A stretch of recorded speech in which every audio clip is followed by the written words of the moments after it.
Hello, everybody. I'm back again. Hello, this Vera TV program in the building. Oh, yes, so I greet you all. I greet to appreciate for this Vera TV program. I'm back again. Oh, yes, everybody. This my video goes to my Vera Comedy TV, guys. So please, if you have not subscribed, please try to subscribe to Vera Comedy TV so that you know ogbonge things maybe say they go on for them, my beautiful people.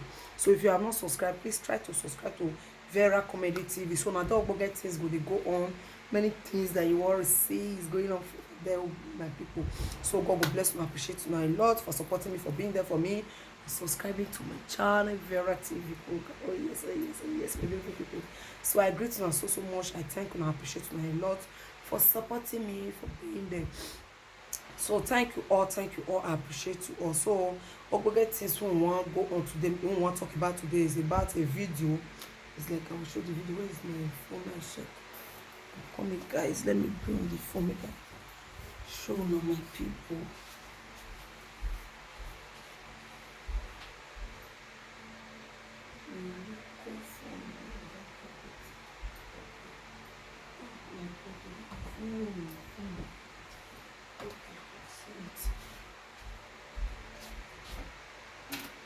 Okay, guys. My first, my beautiful people out there. So now, so my people, my love first, my people. So that is it, my beautiful fans, my beautiful people out there, guys. So now, so what I want to show now today. So I need to show now my beautiful people out there.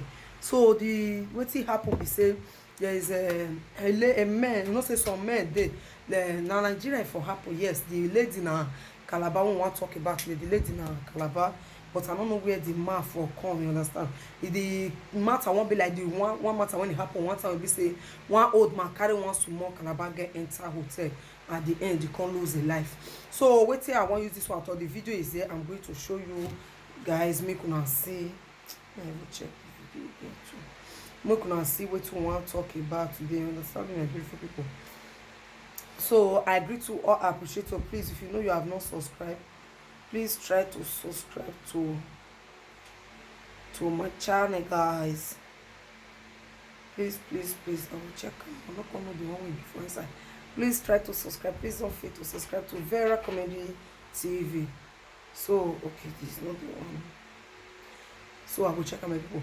So you have to subscribe so that anything they go on for here, you will be updated, you will know what they go on. So this is Vera Comedy TV. When we say comedy go dey flow for here, well, you understand, my beautiful people. So please.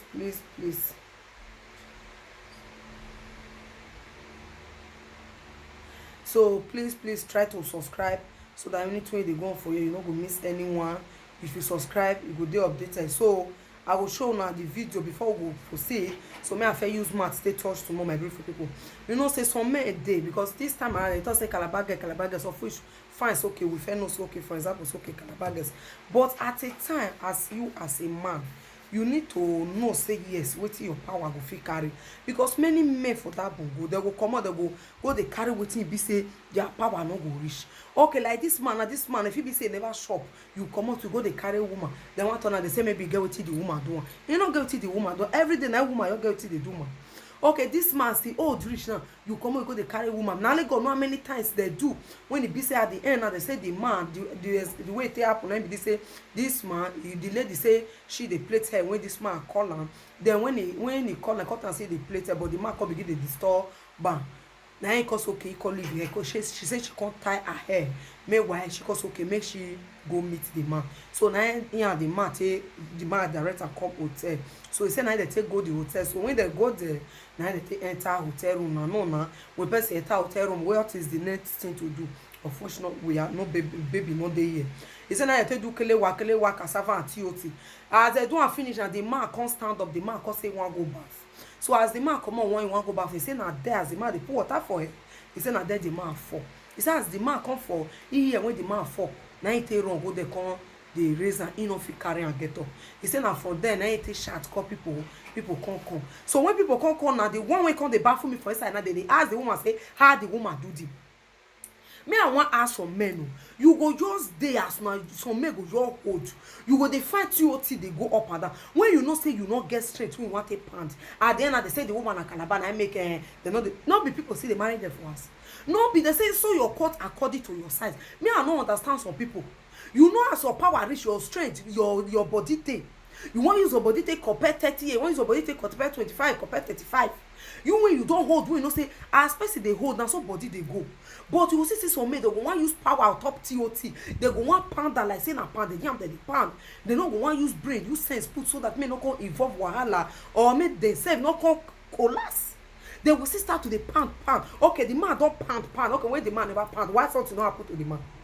When the man never pound, when never rent, when never carry the hotel, why something no happen to him? Okay, they enter house now. The woman, they call the woman, wait till na do. We no say no man, na go sleep. They no go do TOT, pre cassava and TOT before.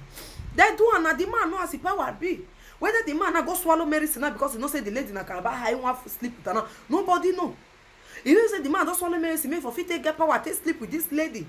And then they say it's fine, it's okay. They sleep, they do something together. Now he enter bedroom, okay, in one bath. He come here say he fall. At the end, they want to beat the woman. They question the woman. Say, I do the man. I do the man. So my people regard this. So I need to show now the video. Wait till some men they do. They say they not they sew their coat according to their size. Of which or you both say sew your coat according to your size. Is in a truth. Because no go see I may show now the video. My people. I must know they talk. What they not get receipts. Now the man be this one. Now they see they throw spit for them. Sir. I better come. See this young man here. He go hotel with one woman. I beg, stay there.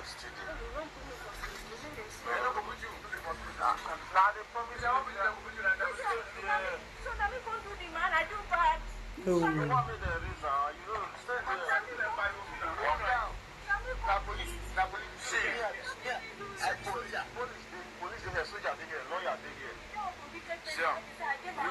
See the woman. Tell us what happened. Stay there. Now police there. See lawyer, see soldier. And it's my boy, so you brought me. I beg, see, come. We are not forcing you to say anything. We just want to protect you. Tell nothing but the truth. They know the first word for the woman. Mama say no, nothing but the truth. You know, if you ask the man a question, he don't die. Okay, now this man, now he call you, Abi, now you call him. Now he call me. Now he call me. I said, see my phone. So I said, listen. Okay. I'm come out, go enter market, go buy something. He said, come. He just come. He said, he's there for that place. I said, I never know the place. Okay. As he call me, small time come me again. I said, okay, now I leave here. Come back down, but tell my children to stay away from me and they come. Okay. So as I come, now me and him won't stay. Now I can't take this woman say, make the carry and me enter inside. I said, no, let us stay you so that this will touch me. He said, no, me stay here. Me, I just said like this, they can't even go inside. Okay. He carry you go inside room. Yes. Okay. As soon as this is our room, waiting on do for inside room, you know, concern me. But the only thing I know is say, una enter inside room. Yes. Okay, no problem. So as soon as I enter inside room, how come the condition be like this? I even just surprised they will come to me. Okay, you can't inform me for inside room. Come with this man. Say, don't let me see. First and foremost, let's arrange for this man. You know what is meant to be announced. Now the next way they go water. Now once I wait till I hear, I say, I want to see this man. Now I want to meet him. From there now I'm pushing inside there. Finish. I don't want to throw this man. Now this man say, my help and beer and clothes. We come back finish. What's it? Now the man where he go. The question I want to ask you now, I beg, just talk the truth and nothing but the truth. Hija. Okay. Sure be touch you nothing but the truth again, my people. Now make love before this man fall. Una fuck before he fall. Say the truth, we are there here. Nothing but the truth. Say it. Eh? Never been say it for. Share you say it for. Back. Go with fuck. You are crazy. The same thing we are asking. Which is una don't fuck finish. Yes. Before he fall, like before he go back, now he fall. Yes. Which is una fuck finish. He can't go be true. go bath. Now you fall from there. Another thing they want one here. I go with na normal na no wetin they do for his ass. Why they beg him? Okay,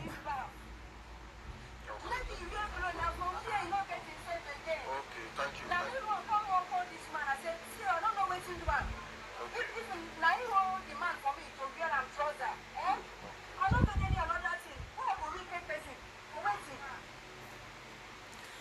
So now, so my beautiful people, so now don't see the video, guys. Oh yes, oh yes. So now, so we still need to bring her come inside. So now see this lady. So as I first explain her just now, she said she did house when this man call her, so he can go meet her. Okay, now me want ask this man question.